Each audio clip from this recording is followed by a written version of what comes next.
풀었고요. 자, 이제 실전책으로 넘어가겠습니다. 여러분 책, 실전책 꺼내주세요. 네, 10쪽 펼쳐주시면 되고요. 1번부터 차근차근 또 문제 풀어보겠습니다. 이 시의 특징과 그 효과로 적절한 걸 물었어요. 이것도 좀 종합적인 문제라서 어려운 문제에 속하는데요. 하나하나 볼게요.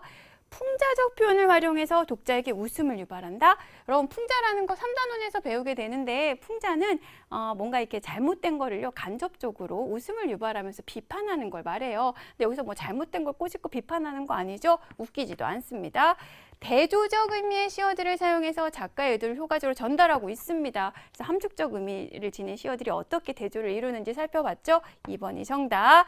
과거와 현재가 대비된다. 과거 나오지 않았습니다. 현재와 미래에 관한 얘기만 있었고요.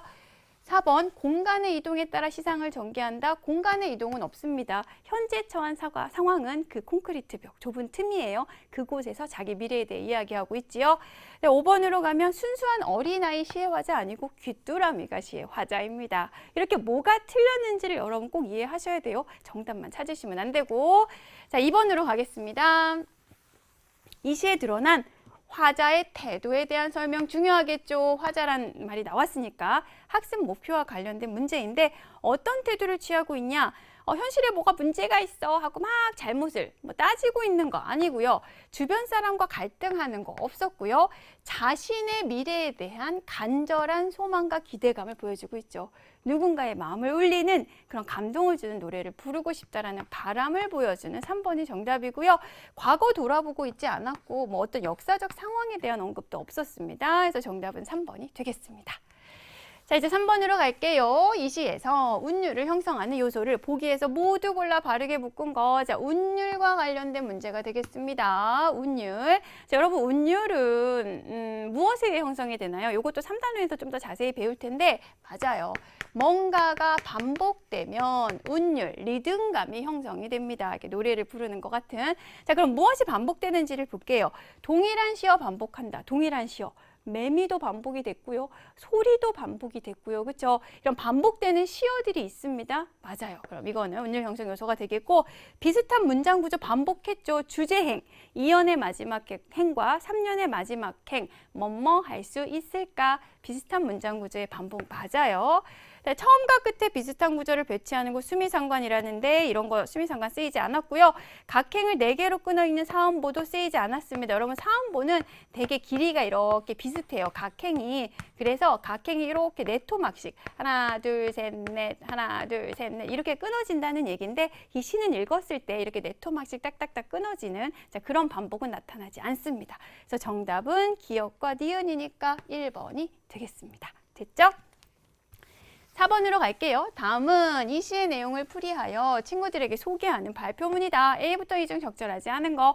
자, 내용에 관한 문제입니다. 한번 볼게요. 지금 한여름 맞습니다. 매미떼 소리가 하늘을 찌르는 계절이고 매미는 한껏 소리 높여 높은 가지를 흔들며 노래하고 있지요. 1년의 내용이었습니다. 그런데 2년의 내용을 이렇게 설명했어요. 어느 지하도 콘크리트 벽 좁은 틈에서 겨우겨우 살아가는 귀뚜라미에게 이 여름은 고난과 인내의 계절일 뿐입니다. 맞습니다. 하지만 시간이 흘러 맑은 가을이 땅밑같이 내려오면 즉 가을이 되면요. 귀뚜라미는 밖으로 나오겠죠. 드디어 자연 속으로 들어가서 자신의 소리가 누군가의 가슴에 감동을 주는 노래가 될 것이라 믿으며 마음껏 노래하게 되겠지요. 그러나 안타깝게도 그렇게 아름다운 미래는 결코 찾아오지 않아서 지금도 절망적인 울음을 운다. 이건 제대로 해석한 게 아닙니다.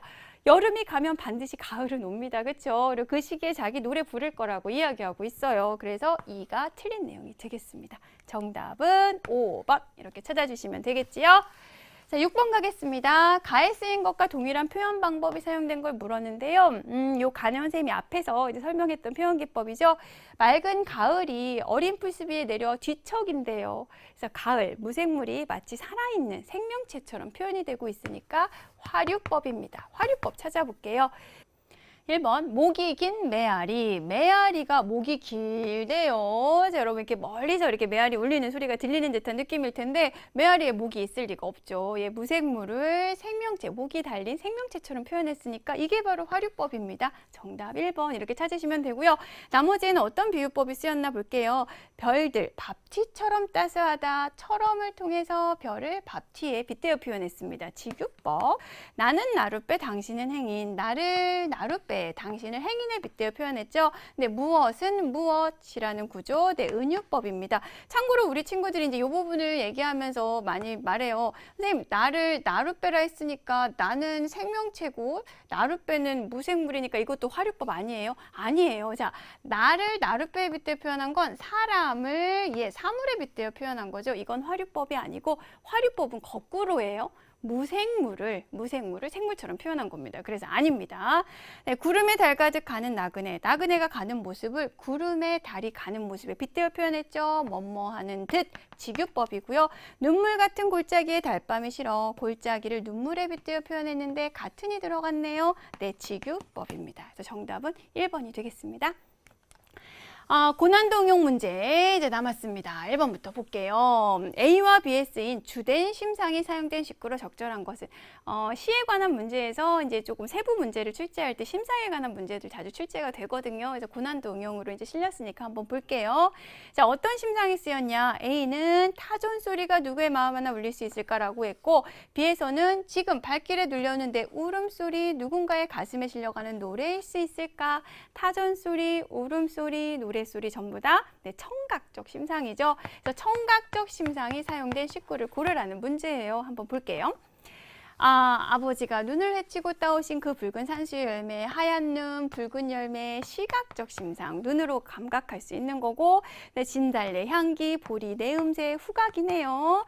불타는 소리, 물 끓는 소리, 엄마의 도마질 소리, 막 소리 들리는 것 같죠? 네, 이게 청각적 심상 정답이 되겠습니다. 다음 4번 갈게요. 담쟁이 잎 하나가 담쟁이 잎 수천 개를 이끌고 결국 그 벽을 넘는데요. 자, 이거 모습이 이렇게 그려지죠. 담쟁이 잎, 시각적 심상. 가난하다고 해서 사랑을 모르겠는가 내보려 하다턴 내 입술이 뜨겁다. 내 촉각적 심상 되겠습니다. 이렇게 찾아주시면 되고요. 자, 그 다음 문제 3번으로 갈게요. 이 시를 다음과 같이 해석할 때 A와 B에 들어갈 적절한 내용을 쓰라고 했어요. 한번 볼게요. 이 시의 화자는 시를 쓰며 살아가는 시인의 모습을 대변한다고 볼 수 있다. 그렇다면 화려한 매미소리에 묻혀 노래를 부르지 못하고 있는 이 나는 시인으로서의 능력을 인정받지 못하는 보잘것없는 존재를 의미한다 할 수 있겠죠.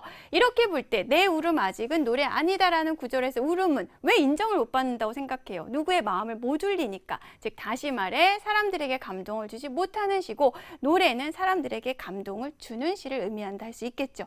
그래서 이런 어려운 현실 잘 극복해서 어떤 인정받을 수 있는 감동을 주는 시를 쓰고자 하는 바람을 노래하는 거라고 볼 수